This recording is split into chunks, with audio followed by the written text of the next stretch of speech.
evening, and thank you. I'm really pleased to be here. Thank you so much for inviting me. My name's Anne Cooper. Are we there to Cecilies Fund? Okay.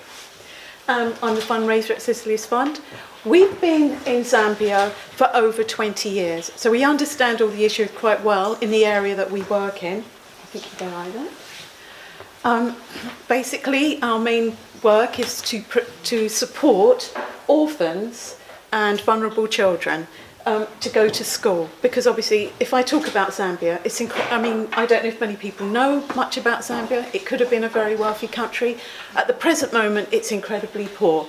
So it's ranked about 166 out of 177 in a recent United Nations Poverty Index. Don't worry, it's fine. Okay. Also, unfortunately, it's in the grip of an AIDS pandemic. Out of a population of about 17 million, they're talking about 1.1 million actually living with HIV. So those are the problems we're dealing with, and we are working in these very, very sort of disadvantaged communities. We've worked for 20 years in Lusaka and up in the Copperbelt. So the reason I'm here today, might as well move. Sorry, these pictures are just going to give you some colour. They're not there. The reason we're here, I'm here today, is because I want to talk to you about a programme we want to develop, and we think it's a programme that can really, create some change. I mean, with the programmes that we do, we've been doing our best, but we think this is a particularly important programme. Over the years, we've discovered that we've got 20 years of getting these very disadvantaged children to school. I mean, they either have one parent, or they've lost two parents, or they're living in extended families and in dire poverty. And the families that we're dealing with, they don't even understand or value education. I mean, if you're really gripping, if you can't afford, barely afford food, sanitation or clean water, unfortunately, you don't actually know how to value education. Interestingly, the most disadvantaged group are girls, are the teenage girls. So we're talking about, in our disadvantaged groups or our families, we're talking about 10 to 14-year-olds who are very highly disadvantaged for certain reasons. The families don't value the education of the girls, so it's very easy for them to drop out.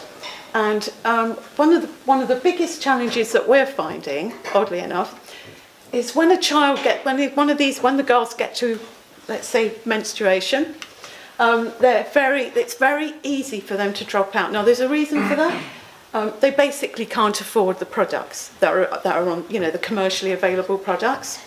So it's, in a way, it's what you're saying is, because you can't afford the basic necessities, that means that you can't actually have an education.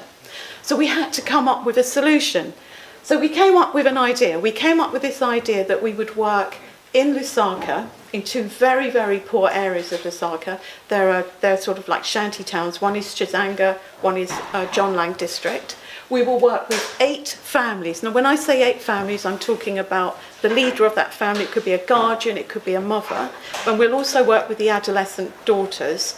But what we want to do is we want to give them the resources and the training so that they can go out there and have what we call a micro-social enterprise of making reusable menstrual products. Rather laughingly, I call it pad power, but in actual fact, it's called petal in your thing there. Why would we do that? Well, when those families get those resources, when we say 8 families, we're probably talking a whole extended families of about 100 people that will benefit directly anyway. They will be going into the market. We will be training them. We will be giving them the resources, and we will train them how to make these kits, these sanitary products, and they will be selling them in the market, so they have the opportunity to have an income.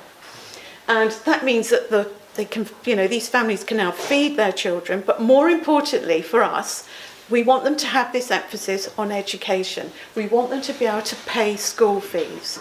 So the second thing we will be doing when we work with our families, we will be drumming into them, very importantly, how important education is and how important it is for the girls to be educated. Just to explain, in Zambia, double the numbers of boys go to school compared to teenage girls.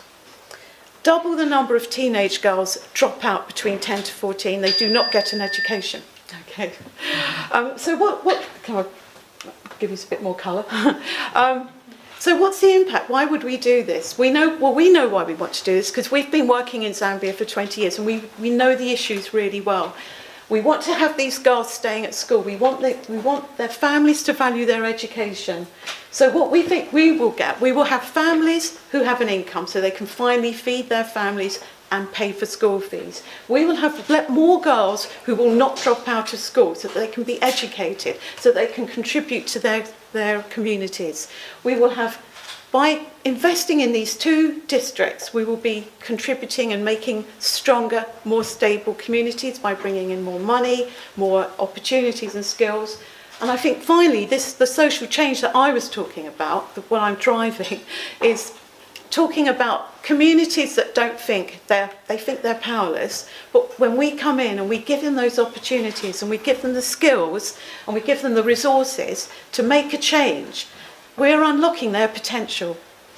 So, I've only got 1 minute, no, half a second, I've finished, okay. Well, very quickly,